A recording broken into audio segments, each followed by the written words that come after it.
Shana Tova, Happy New Year. A few months ago, one of the toilets in our house broke. And we did what anyone does when the toilet breaks. We called the plumber. As it turns out, it was going to cost almost as much to repair the toilet as it would to replace it. So we replaced not one but 2 toilets with those new water-saving kind. But this is not a sermon about the drought. That was last year. No, this is more of a sermon about the plumber. Because the plumber that we usually use is named Tony Fazul. And Tony Fazul, the plumber, looks exactly like you would expect Tony Fazul, the plumber, to look like.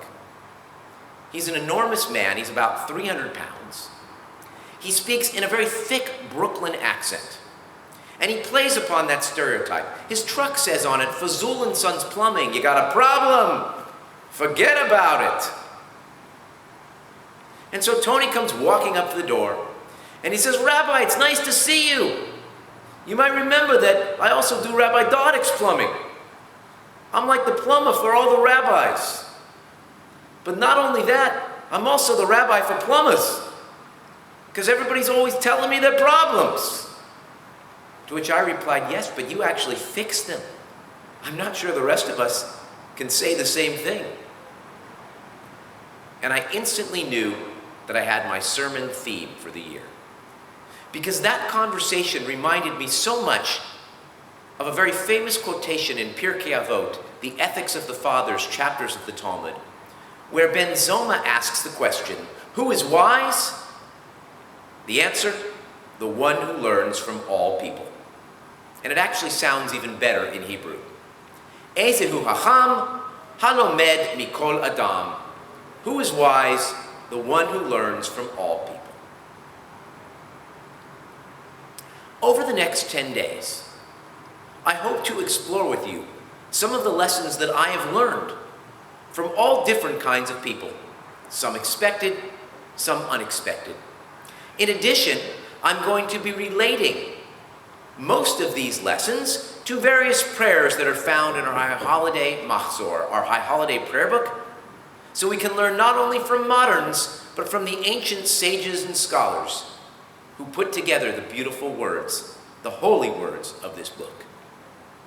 First, a little bit about Ben Zoma. Who was he? He was a rabbinic sage in Talmudic times, except he actually wasn't a rabbi. He's one of the few sages that is quoted in Pirke Avot who never earned rabbinic ordination or smicha.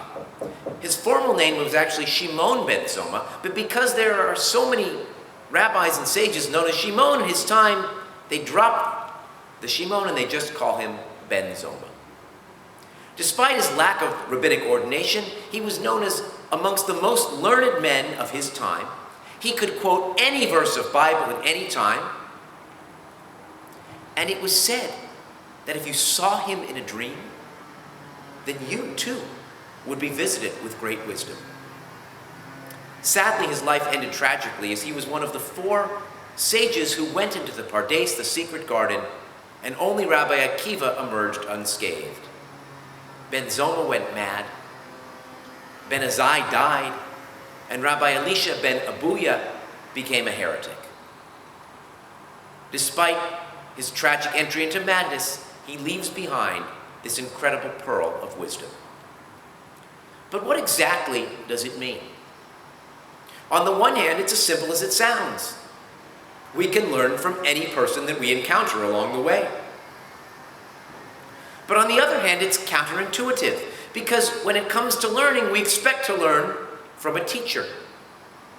And particularly when it comes to philosophy, we want to learn from someone who has studied the great philosophers, Plato, Aristotle, Kant, Maimonides, Ibn Ezra, Yehuda Halevi.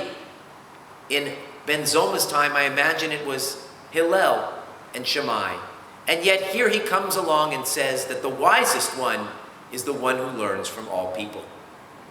There's an entire genre of literature in Judaism called wisdom literature. It's actually a technical term which the Encyclopedia Judaica defines as a way of thinking and attitude to life that emphasized reason, experience, and morality, and talked about individuals as individuals rather than as Israelites or Jews. The biblical books of Proverbs, Ecclesiastes, and Job, these are examples of wisdom literature. In addition, wisdom is often personified in the literature. Interestingly enough, usually as a woman. And wisdom was said to have been there from the beginning of time. Before the earth was formed, God created me, it says in Proverbs 8:22. And the rabbinic sages in Midrash Rabbah, they actually reread the very first line of the Torah, Bereshit, in the beginning God created the heaven and the earth, to read with wisdom, God created the heaven and the earth. They translate Reshit not as beginning but as wisdom, and they go through a whole series of proofs to show that it is so, and yet it's not quite clear whether with wisdom God created the heaven and the earth, that means with personified wisdom as a partner, or whether wisdom was like a blueprint, the plans for the creation. No one is certain. It's up for interpretation. So given these high-minded philosophical underpinnings, for Ben Zoma to say that we can learn from anyone, that's a radical statement. And Rashi agrees. Rashi says that a scholar that is so conceited that he doesn't think that he can learn from those less learned than himself is not truly a scholar. There are also some wonderful examples in Jewish literature, not the wisdom literature, but the folk literature, which illustrate this point. An early 20th century Hasidic Rebbe, the Rebbe of Sadegor, he once told his students that we can learn from anything that appears on this earth, any creation, God or human. His students think he's engaging in hyperbole, so they put him to the test. A train happens to be passing by, so they say, what can we learn from the train? And he says that because of being 1 minute late, you can lose everything. Well, what about from the telegraph? That you often have to pay dearly for every word you utter. And the telephone, that what is said here can be heard there. The Talmud actually carries this point to absurdity in some of its stories. In Tractate Brachot 62a, there are two stories in one about younger rabbis following their masters into the most intimate, even disgusting physical spaces, the bathroom and the bedroom. Rabbi Yehoshua follows Rabbi Akiva into the bathroom, and Rabbi Kahana follows Rav into his bedroom. He's hiding under his bed, almost like a peeping Tom, when Rav is about to be intimate with his wife, and Rav discovers Kahana hiding under there and says, what are you doing here?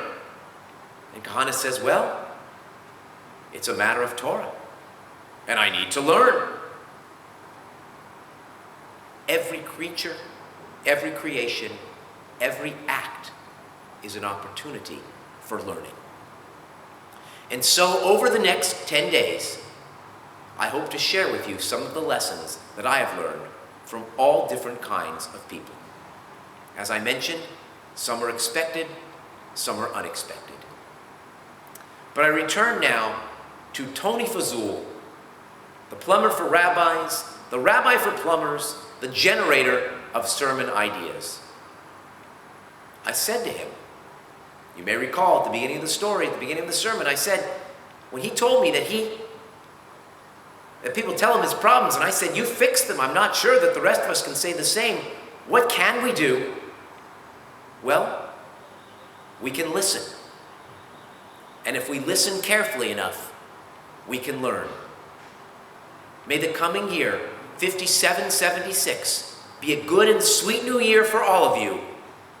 And may it also be a year where we learn from everybody, even the plumber. Shana Tova.